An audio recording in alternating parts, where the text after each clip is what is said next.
Hi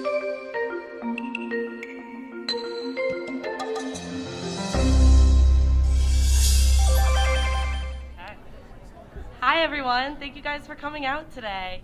I'd like to welcome you all to our State of the Campus address, and it is with the utmost honor that I get to introduce my friend and colleague, Appiah, your president of the student body.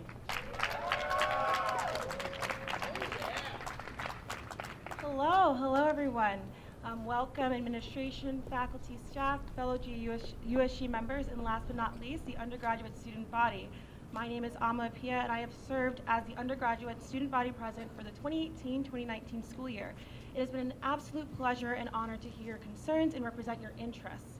Not only have you opened up and shared your stories with me, but you have given USG the opportunity to translate your ideas into action.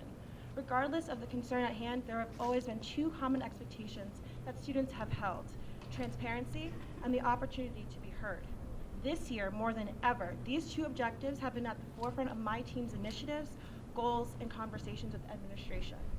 Though there has always been room for improvement, USG has embodied these fundamental ideals in our programming and policy design. We kicked off the year revisiting a popular concern among students: transportation and parking. Students returned to campus with deep concerns regarding the changes to bus routes and parking lot designations. USG facilitated effective dialogue between students with transportation and parking services. We hosted a town hall, allowing students to voice their concerns to administration.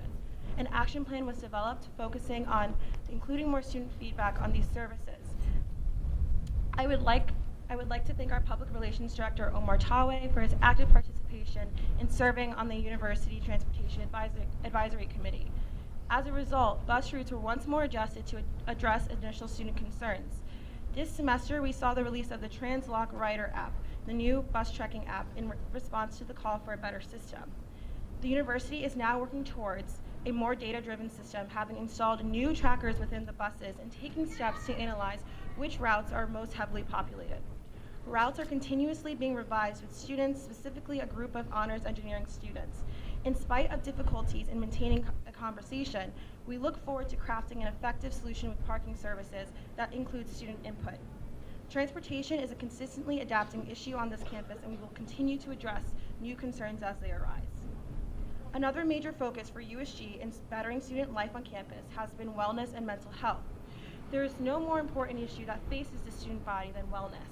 Without student health, there can be no proper pursuit of academics, extracurriculars, or social life. Wellness is multifaceted. If we want it to be successful on this campus, we need to discuss its integration at every level of the university. I have been meeting regularly with the Student Health Services and Wellness Director, Dr. Suzanne Honorado, in order to evaluate the current state of wellness resources on campus, in addition to what we want to see going forward. We determined that the goal was to create a culture of wellness created for students by students. With this concept in mind, the wellness case competition was created. Headed by Tara Waltress of Student Health and Wellness, the competition aimed to serve as one of the first steps to a wellness campaign launch. Over 65 students came together to design a wellness program or initiative addressing the current status of our campus wellness resources. The winning program is being implemented by UConn administration. The second and third runner-up programs are being implemented by USG. I am pleased to announce that the winning initiative is a wellness incentive program called Wellness Points, which students are motivated to perform healthy tasks in exchange for points towards a goal. The second runner-up initiative was a traveling pet therapy service, and the third runner-up was an initiative focused on improving outdoor green spaces for mental health. USG is excited to bring these ideas to fruition and is currently looking forward to execution planning. I, along with the Student Services Chairperson, Derek Pan, and President-elect Priyanka Thakar, will be meeting with Dr. Honorado and Ms. Waltress in the coming weeks to design a campaign structure for the launch starting next year. Mental health has been a prominent part of the conversation regarding wellness this year. USG has been at the forefront of these discussions, ensuring students had a seat at the table, increased accessibility to resources, and the opportunity to critically assess the nature of our mental health services on campus. Due to the efforts of our mental health subcommittee, USG has been able to provide services such as the mental health first aid certification training. This training provides the free opportunity for students to learn tools helpful in advising peers who are struggling with mental health. The program has gained popularity among students and has proven to be valuable in bolstering informal peer support networks and encouraging help-seeking behaviors in students. Additionally, USG has worked with CMHS, Public Safety, and Student Health and Wellness to address student concerns that specifically call for the expansion of mental health services and more awareness.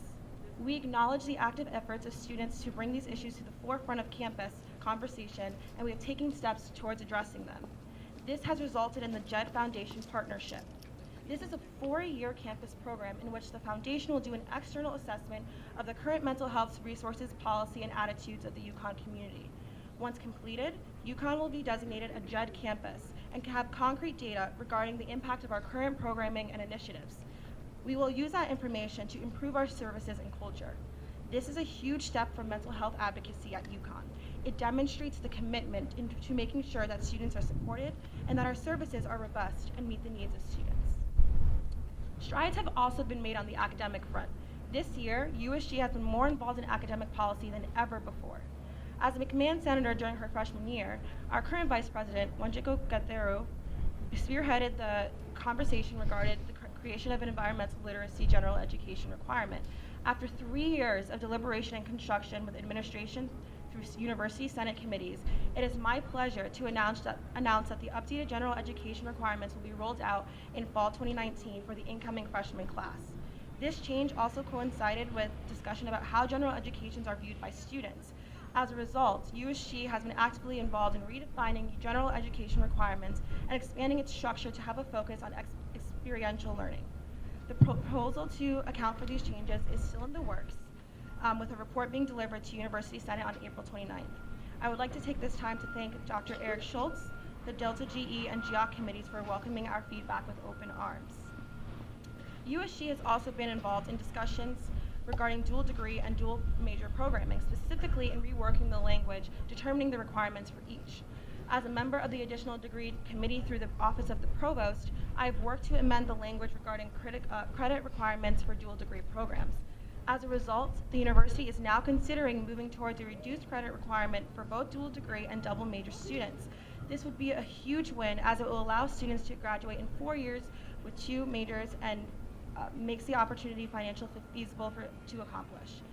We hope that this proposed change will motivate students to pursue these opportunities that the programs provide more often.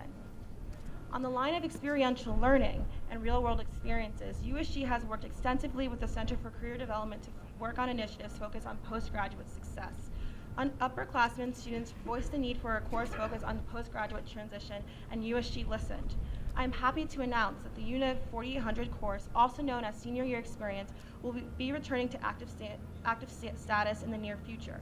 This one-credit course aims to promote life planning and decision-making with respect to issues that arise following graduation, such as financial planning, healthy lifestyle, and more. Pre-professional development, and career graduate school preparation. We would like to thank CCD, University Courses and Curricula, and Senate Executive Committee for collaborating with USG to make this happen. One of the major functions of USG is to fund Tier 2 organizations.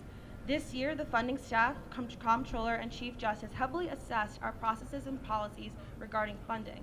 We have worked diligently to make sure that the funding process is efficient and effective.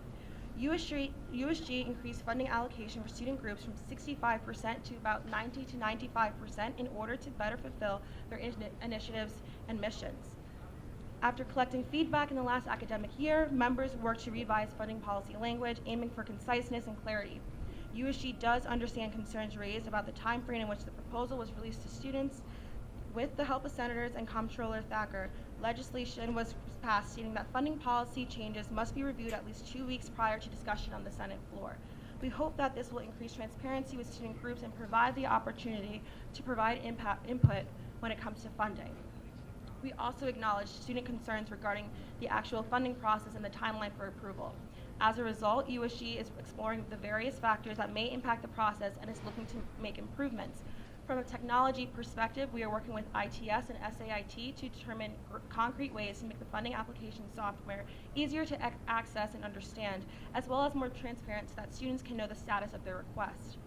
That the improved technology goal also aims to increase office staff workflow, ensuring that students can receive word about their funding decision in a timely manner. We are also hiring more funding student staff to keep up with the large volume of requests. USG has been productive this year in creating initiatives and impacting university policy.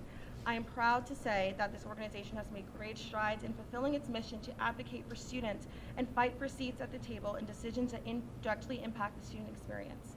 I have great faith that my successor, President-elect Priyanka Thakur, along with the rest of the undergraduate student government, will continue this momentum as our work as an organization is never done.